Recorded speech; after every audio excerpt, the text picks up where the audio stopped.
Redação Novo Tempo está de volta e agora eu gostaria de mandar um abraço para alguns amigos nossos do Facebook. Maria Rita dos Santos, receba aqui o nosso carinho.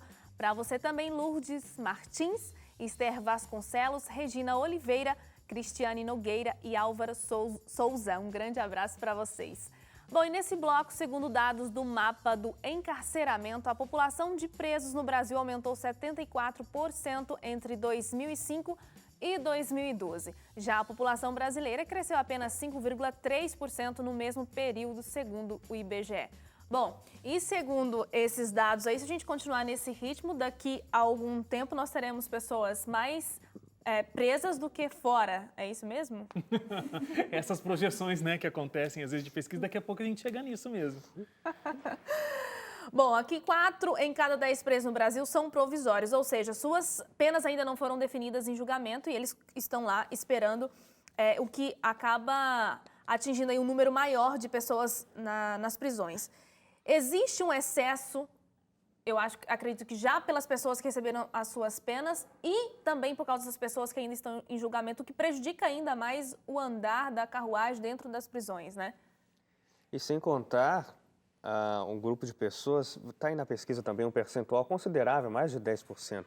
Estou pensando que acho que são 17, por aí. É um percentual de pessoas que poderiam estar naquela chamada progressão de pena, ou cumprindo uma pena alternativa, que são aqueles crimes de menor gravidade, mas que continuam ainda assim inchando aí as celas nas cadeias brasileiras. Então, se você considerar os quase 40% que estão aguardando o julgamento, são 38%, né? Quase 40% aguardando o julgamento. É muita gente, mais né? o percentual de pessoas que poderiam estar cumprindo uma pena alternativa ou em progressão de regime, você vai ver que quase metade das pessoas que estão nas cadeias hoje poderiam não estar. E aí você tem esse problema de uma cela que caberia 30, que tem 100.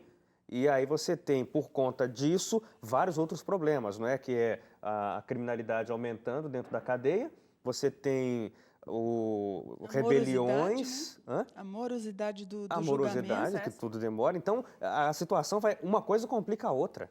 Eu vi outro dado que 75% de todas as penas gera prisão carcerária. Poderiam ter outro tipo de sentença que não fosse necessariamente a pessoa estar presa, o que facilitaria ainda mais descongestionar as penitenciárias. Eu acho que tem um grande problema aí nesse aspecto que o Hélio levantou, que é o aspecto da defensoria pública, né? Porque grande parte dessas pessoas que estão presas hoje, elas dependem de um advogado de defesa que é público, a defensoria pública. E aí existem muito mais presos do que defensores públicos. Então, por isso, chegou a hora da pena com progressão e isso não vai para lá. Tem gente que já cumpriu a pena, mas não saiu ainda porque a documentação não foi encaminhada.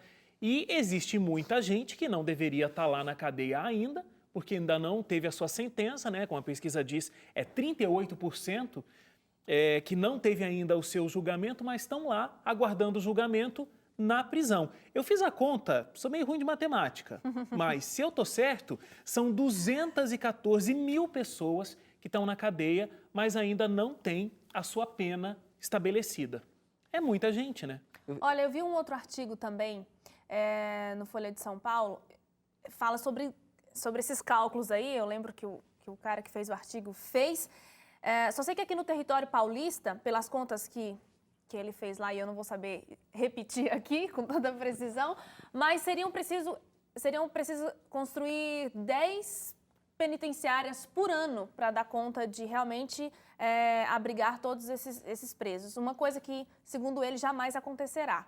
Então, realmente tem que mudar o sistema judiciário, porque construir penitenciárias, né, prisões, não vai resolver o problema, porque vai ser impossível. É que eu fiquei pensando, vendo essa pesquisa, me passou uma coisa na cabeça assim, se eu fosse, sei lá, um governador de estado ou algum político, e eu visse essa situação, o que provavelmente eu pensaria? Eu falei, bom, o que a gente precisa fazer? A gente precisa aumentar o número de cadeias, né, como a gente falou, ou a gente tem que fazer... O que eu iria fazer? E aí eu fico pensando que, quando você olha uma pesquisa dessa, no curto e no médio prazo, você pensa, puxa, eu preciso fazer alguma coisa para fazer todo esse pessoal caber aí dentro ou fazer com que eles sejam julgados mais rápido. Mas, sem querer parecer muito o senador Cristóvão Buarque, mas eu vou bater numa tecla que ele sempre bate, assim, eu acho que quando você olha uma pesquisa como essa, onde tem até a comparação aqui, né? Você teve entre 2005 e 2012 74%, um aumento de 74% na população carcerária e o aumento da população brasileira foi só de 5,3%, eu fico pensando o seguinte, eu acho que o foco tem que ser em fazer com que essas pessoas parem de ir para a cadeia. E por que as pessoas vão para a cadeia? Porque elas cometem crimes. Lógico, tem vários motivos para alguém cometer um crime, mas a gente sabe que boa parte dos crimes que tem a ver com assaltos e uma série de coisas aqui no Brasil tem a ver com a situação que as pessoas vivem de pobreza, de marginalidade. E isso acontece em grande parte porque as pessoas não conseguem ter uma educação suficientemente boa para ter um bom emprego, para poder ter todas as suas situações básicas, necessidades básicas feitas e poder ter uma vida tranquila em casa, não rico, mas... Então, o que acontece? Eu acho que ao olhar para uma pesquisa dessa, eu fico pensando, puxa, sabe o que a gente tinha que investir? Não tinha que investir, lógico, é clichê, mas enfim, é o que me fez pensar. Não tem que investir mais em cadeia, não tem que investir mais no judiciário. Lógico, é tudo importante, num processo, mas isso me faz pensar ainda mais o quanto a gente precisa investir em educação. Ô Leite, é super interessante isso que você está falando, porque eu li uma pesquisa que em Minas Gerais, isso no ano, eu anotei aqui em algum lugar, eu acho que é um dado antigo, acho que 2007, se eu não estou enganado, eu anotei em algum lugar aqui no meu papel que agora eu estou meio confuso. Mas Minas Gerais o estado de Minas Gerais gasta 11 vezes mais com um preso do que com um estudante. 11 vezes 11 mais? vezes mais. 2005, 2003 é um ano aí que está no passado. Mas olha, como é interessante. Será que não haveria uma diminuição enorme se a gente tivesse essa inversão de valores? Então, acho que você foi num ponto muito importante. Eu acho que isso a gente também precisa pensar no seguinte, quando a gente se coloca no lugar de alguém que vai tomar todas as decisões e as coisas, né, que a gente pode ser um governador de estado, alguma coisa, a gente começa a ver o seguinte, que existem as causas. E isso, quando a gente olha que a população cresce 5,3% e o número de presos está 74%, a gente fala sobre tudo isso que a gente está falando, mas as drogas também são uma razão muito forte, né, de estarem ali.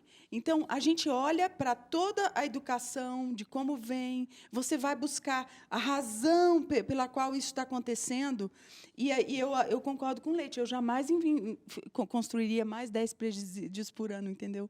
A gente tinha que ir para o outro lado. Eu acho que se a gente comparasse a saúde, é o mesmo esquema, né? Muitas vezes a gente vai tratar do problema e não trabalhar de maneira preventiva com a situação. Né, como é no caso que vocês explicaram sobre educação. Inclusive, nas antigas civilizações, eles não chamavam de presídio, tinha uma palavrinha que antes eu estava tentando procurar para vocês, mas era um sistema de correção. Os presos iam para eles serem corrigidos, serem entregues, que é o ideal, né? Eu acho eles que a ideologia trabalhavam, né? Eles trabalhavam muito. Para que eles voltem pessoas melhores para a civilização, que ele possa ter dignidade de volta, mesmo em função dos seus delitos. Mesmo por causa dos seus delitos, eles possam se reintegrar novamente. E alguns ainda tinham uma profissão, aprendiam uma nova profissão lá dentro. Teoricamente, quem vai para a cadeia vai para passar um período lá e se ressocializar, não é isso? Teoricamente é isso. Agora, será que, objetivo, né? Vamos colocar, uma pessoa que é presa portando drogas naquela quantidade que é crime, é considerado tráfico de drogas, não sei exatamente a quantidade. Alguém que bateu numa mulher e entrou na lei Maria da Penha, alguém que cometeu uma homofobia, está lá na cadeia. Será que esse período que essas pessoas vão passar lá dentro vão fazer com que elas não trafiquem mais, que elas não batam mais uma mulher, que elas não sejam mais homofóbicas, enfim. É isso que eu ia falar, porque aí a gente não está conseguindo. Entendeu? Então, assim, a gente está criando um ambiente onde essa pessoa presa vai conseguir se ressocializar, ou a gente está criando um ambiente onde ela vai se aprimorar no processo de crime e ela vai, inclusive, poder ser reincidente e aí ocupar mais um lugar na cadeia que já é tão escasso. E é o que quando a gente acontece, fala é isso, de né? superlotação, você fala de um ambiente cada vez mais hostil e sem controle, né? Claro. Então, quando a gente teve um Redação Novo Tempo, não é, Hélio, que a gente falou da redução da maioridade penal e tal, e aí acho que você comentou uma frase de alguém, ou uma ideia que algumas pessoas têm de que boa parte dos presídios brasileiros, das cadeias brasileiras também, são escolas do crime. Ou seja, a pessoa deveria entrar lá para, né, pensar um pouco no que fez e voltar à sociedade como uma pessoa melhor. Isso acontece com muita gente. Tanto é que, inclusive, é um dos desafios de muitas ONGs, inclusive, reinserir ex-presidiários no mercado de trabalho, porque muita gente tem preconceito também, etc. Mas, para muita gente, ir para a cadeia é só piorar. É um trauma tão grande que a pessoa fica pior do que quando ela entrou. Não, e de repente, ela entra lá um bandidinho e ela encontra lá um monte de bandidões e ela aprende a ser um bandido pior do que ela era antes de ir para a cadeia com os caras lá dentro. Então, tem todo um processo que deveria existir também dentro das cadeias para que essa ressociabilização acontecesse de maneira correta, né? E aqui no Brasil a gente podia ter cadeias que tivessem muito trabalho, né? E assim, eu acho que... coisas para fazer mesmo, para construir, para ocupar a mente deles. Isso, Celinha, porque sem contar que também cada preso, ele tem um custo, né? Ele tem um custo para o Estado, e esse custo está vindo dos nossos impostos. Então, se cada vez mais for aumentar a população, é um custo a mais que a gente tem que pagar. Imagina, você vai pagar o seu imposto para ajudar a cuidar de uma pessoa que está lá presa e que, de repente, ela poderia estar trabalhando para justamente pagar esse custo que ela tem, né? Comida de graça, né? Fora o que eles recebem etc. por mês, né, gente? Então, não é só comida de graça. É só o Pensão, custo tem a dele. pensão. Eles recebem uma pensão por mês. Então, Depende, né? Tem alguns, né? Sim, mas é o Aqueles que dinheiro que vai, né? contribuíram para Tem o que ter INSS. contribuído né? como qualquer outra pessoa. Tem que ter contribuído para o INSS, o que é Quer dizer, é que não vai para ele, na verdade, né? Vai Quando pra vai para a vai para a família. família. Sim, mas olha... É né? um custo. É um custo. É- Sai o dinheiro de algum lugar, né? E não existe um trabalho dentro da cadeia que realmente possa estabelecer essa ressocialização, né? Eu estava lendo um artigo, um sociólogo dizendo que deveria ser uma equipe multitarefa, uma equipe multiprofissional trabalhando com esse presidiário. Psicólogos, pedagogos, psicopedagogos, porque acho que foi o Leite que colocou, né? A pessoa, de repente, ela não está roubando, não está cometendo um crime, não está traficando droga porque ela simplesmente quer fazer isso.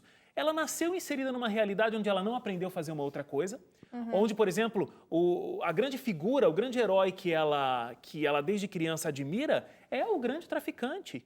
Então, ela quer se tornar isso, porque é a forma como ela vai conseguir sobreviver.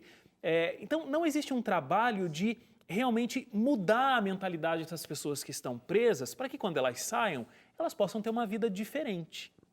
Exatamente. Agora a gente vai ter que ir para o intervalo, mas eu consegui achar, antigamente, né, eram chamadas casas de correções. Casas de correções. Isso. E depois do intervalo a gente discute sobre o aumento na emissão de vistos para os Estados Unidos. A gente volta já.